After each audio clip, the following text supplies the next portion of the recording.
सुमन, तुम यहाँ क्यों बैठी हो? क्या हुआ राजेश, आप इतने गुस्से में क्यों हैं? गुस्सा नहीं करूँ तो क्या करूँ मैं? पूरे घर का पता नहीं क्या हाल बना के रखा है काम वाली ने। जरा सा काम ढंग का नहीं करती है।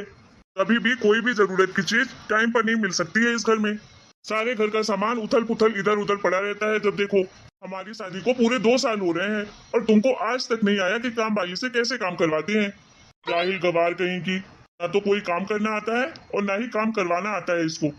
चुप हो जाइए राजेश जी, नहीं तो मैं आपका लिहाज भी नहीं करूंगी। फिर मैं भूल जाऊंगी कि आप मेरे पति हैं। अरे आपको शर्म नहीं आती है? अपनी बीवी से कैसे बात करते हैं? इतनी छोटी सी बात पर आप मेरे ऊपर कितना भड़क रहे हैं, कितना भला बुरा कह रहे हैं। अरे तुम आँख से अंधी हो क्या? तुमको दिखाई नहीं देता? अरे पूरे घर का हाल क्या बना कर रखा है तुमने। इसी गंदगी में तो जानवर भी नहीं रहता है, हम तो इंसान हैं। अरे तुम्हें कौन सा काम करना है? कम से कम तुम इतना कर सकती हो ना कि काम वाली से ढंग से काम ही करवा लिया करो। इतनी काम छोड़ो कि 24 घंटे तुम्हें सोने से ही फुर्सत नहीं है।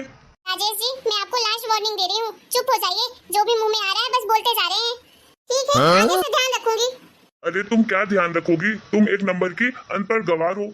ऐसा घर तो जिंदगी में तुमने कभी देखा नहीं होगा। किस्मत से मिल गया है तो संभाल भी नहीं पा रही हो। कम से कम इतनी अकल होनी चाहिए कि काम वाली से कैसे काम करवाते हैं। बस करिए आप, भगवान के लिए चुप हो जाइए। अरे इतनी छोटी सी बात में कितना सुनाएंगे मुझे? हाँ, मैंने नहीं देखा था पहले आपका ये राजमहल। मुझे पता होता ना कि इस राजमहल में ऐसे लोग रहते हैं आपके जैसे, तो मैं तो इस घर में कभी भी नहीं आती। इससे अच्छी तो मेरी कुटिया ही रहती, कम से कम इज्जत की 2 रोटी तो मिलती। अब तो जब देखो हर चीज में मुझे ताना ही मारते रहते हो। बात का बतंगड़ बनाने के लिए बोल दो। अरे तुम्हें ये इतनी सी बात लग रही है? अरे तुम्हें पता नहीं है क्या, मुझे गंदगी बिल्कुल पसंद नहीं है। मैं तुम्हें बर्दाश्त कर रहा हूँ, इतना ही खुशी मानो तुम, समझी? कल से मुझे घर में एक कचरा नहीं दिखना चाहिए, नहीं तो तुम्हारी खैर नहीं। और हाँ, मुझे ये बिल्कुल पसंद नहीं है कि मेरी चीजें अस्त व्यस्त रहें, कहीं की कहीं पड़ी रहें। प्रॉपर मेरी जगह पर ही होनी चाहिए जहाँ पर रहती है, और साफ सफाई के साथ। आपको नहीं पसंद है गंदगी तो खुद साफ कर लो और अपनी जरूरतों का सामान खुद ही रख लिया करो, तो ढूंढना नहीं पड़े। और रही झेलने की बात, तो झेल तो मैं आपको रही हूँ, आप मुझे नहीं झेल रहे हैं। अच्छा, सारा सामान मैं समेट के रखूं, साफ सफाई मैं करूं, तो तुम क्या करने के लिए आई हो? पूजा करूं तुम्हारी, आरती उतारूं? क्या तुम्हारी ये जिम्मेदारी नहीं है कि घर को तुम अच्छे से चलाओ?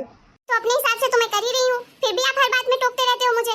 चुप करिए, मुझे आपसे कोई बात नहीं करनी। हाँ हाँ जाओ, तुमसे बहस भी कौन करना चाहता है? तुम्हारे तो मैं मुंह भी नहीं लगना चाहता। बात तो उससे करते हैं जिसके पास अकल हो, तुम्हारे जैसे गवारों से कौन बात करना चाहेगा?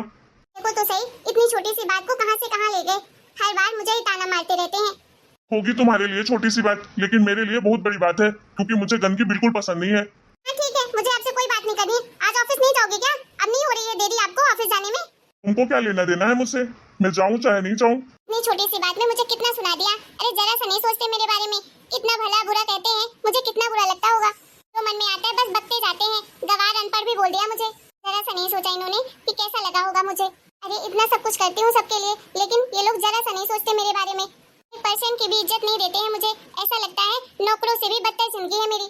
जो मुंह में आता है बस बकते जाते हैं, जैसे मैं इस घर में बस सुनने के लिए आई हूँ।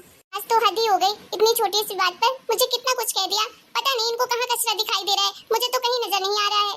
बस इनको मुझे डांटने का, मुझे नीचा दिखाने का बस बहाना चाहिए होता है।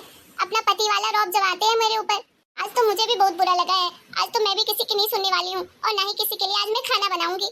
जिसको खाना होगा तो खाएंगे, जिसको नहीं खाना होगा मत खाएंगे। मैं तो बनाऊंगी ही नहीं, आज किचन में ही नहीं जाऊंगी। जा रही हूँ, आराम करूंगी, सोऊंगी। हाँ, इन लोगों के पीछे अपनी जिंदगी बर्बाद कर ली। पूरा दिन लगी रहती हूँ, सबकी सेवा करती हूँ, लेकिन जरा सा भी कोई मेरे बारे में नहीं सोचता है। सुमन, सुमन बहू, आज तो मैं अपने कमरे से बाहर नहीं निकलने वाली हूँ। चाहे कोई कितना भी बुलाए, मैं तो नहीं जाऊंगी, और ना ही खाना बनाऊंगी किसी के लिए, ना ही खुद खाऊंगी। सुमन कहाँ चली गई? सुनाई नहीं दे रहा क्या? कोई सुनेगा क्या? अरे 12 बजने को आए हैं, अभी तक खाना भी नहीं बना है। भूख लगी है भाई, आज खाना भी मिलेगा कि नहीं? मैं तो आज नहीं सुनने वाली हूँ किसी की आवाज, चाहे मम्मी जी बुलाए चाहे कोई भी बुलाए। मैं तो इस कमरे से बाहर ही नहीं निकलूंगी, कोई काम नहीं करूंगी आज मैं। हे भगवान, न जाने क्या होगा इस घर का। आजकल की बहुओं को तो जरा सी भी अकल नहीं है कि टाइम से खाना भी बना दे।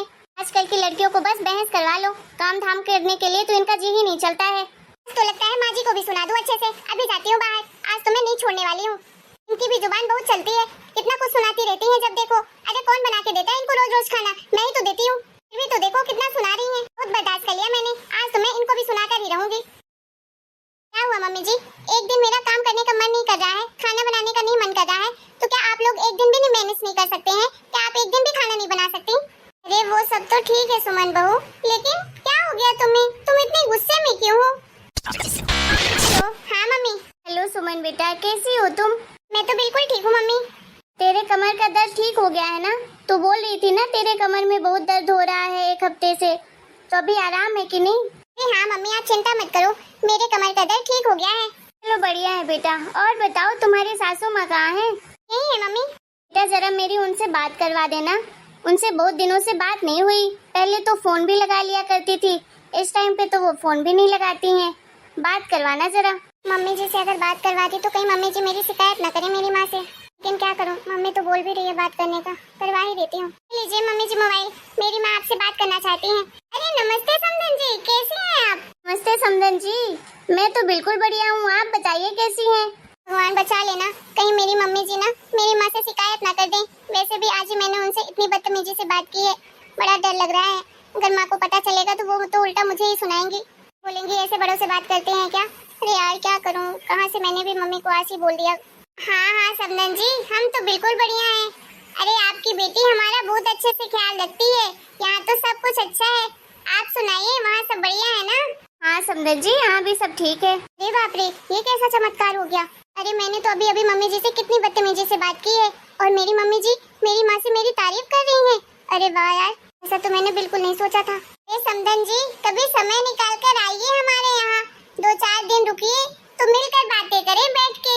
आपको तो कभी टाइम ही नहीं मिलता है, बेटी के घर आते ही नहीं है कभी, बेटी से मिलने का भी मन नहीं करता है क्या? अरे समधन जी, टाइम ही कहाँ मिलता है, लेकिन आपने बुलाया है तो हम जरूर आएंगे समय निकाल कर। चलिए ठीक है समधन जी, रखती हूँ, प्रणाम। ठीक है समधन जी, जरूर आइएगा, प्रणाम, रखती हूँ। मन बहू, चल आज मैं खाना बना देती हूँ, बता क्या खाएगी? अरे नहीं मम्मी जी, आप क्यों बनाएंगी खाना, मैं जा रही हूँ बनाने के लिए। सॉरी मम्मी जी, मैंने आज आपसे इतनी बदतमीजी से बात की। वो क्या था ना, आज सुबह सुबह राजेश जी से मेरी लड़ाई हो गई थी, एक छोटी सी बात पे वो मुझसे झगड़ा कर रहे थे, बस इसीलिए मेरा मूड ऑफ था और सारा गुस्सा मैंने आपके ऊपर निकाल दिया। प्लीज मम्मी जी माफ कर दीजिए मुझे। पता है मम्मी जी, अभी जब आप मेरी माँ से बात कर रही थी ना, तो मुझे लगा आप तो मेरी बुराई करेंगी मेरी माँ से, लेकिन आपने ऐसा बिल्कुल नहीं किया, मेरी माँ से मेरी तारीफ ही की है। लेकिन मम्मी जी, मैं इस बात से बहुत आश्चर्यचकित हूँ कि आपने मेरी माँ से मेरी बुराई नहीं की, पर क्यों?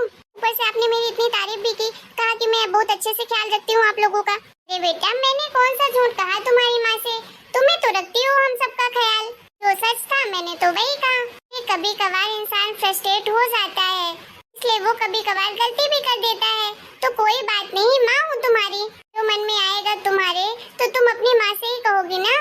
मुझे तुम्हारी बात का कोई बुरा नहीं लगा। और बहू, आज राजेश ने जो तुम्हारे ऊपर गुस्सा किया है ना, उसके लिए मैं माफी मांगती हूँ। वो क्या है ना, 3 दिन से मेरा बेटा ऑफिस के काम से कुछ ज्यादा ही फ्रस्ट्रेट था, बस इसीलिए उसने सारा गुस्सा तुम्हारे ऊपर उतार दिया। नहीं तो तुम जानती हो वे ऐसा है नहीं, थोड़ा सा है उसका नेचर गुस्से वाला, लेकिन वो दिल का बुरा नहीं है। इसीलिए मैं समझ रही थी तुम मेरे बेटे की वजह से तुम्हारा मूड ऑफ है और तुम मेरे ऊपर बरस पड़ी। भला तुम्हारी मम्मी की क्या गलती थी कि मैं उन्हें सुनाती? ये तो हमारे घर की बात है, जो भी होगा तो हम निपट लेंगे, हम क्यों उनको इन्वॉल्व करें, क्यों उन्हें परेशानी दें। सॉरी मम्मी जी, मैं आज के बाद ऐसी बदतमीजी से कभी बात नहीं करूंगी आपसे, माफ कर दीजिएगा मुझे। राजेश जी को मैं भी समझने की कोशिश करूंगी। वो क्या है ना, राजेश जी ऐसी ऐसी बातें ही बोल देते हैं कि मुझे गुस्सा आ जाता है, लेकिन आज के बाद मैं भी कंट्रोल करूंगी अपने आप को। ठीक है बेटा, कोई बात नहीं, धीरे धीरे सब कुछ ठीक हो जाएगा। ठीक है मम्मी जी, आप बैठिए, मैं अभी जाती हूँ किचन में, फटाफट खाना बना कर लाती हूँ आपके लिए। ठीक है बहू। हेलो दोस्तों, आप लोगों को हमारा ये वीडियो कैसा लगा? अगर वीडियो पसंद आया है तो प्लीज वीडियो को लाइक करें, शेयर करें, कमेंट करें और हमारे चैनल को सब्सक्राइब भी करें।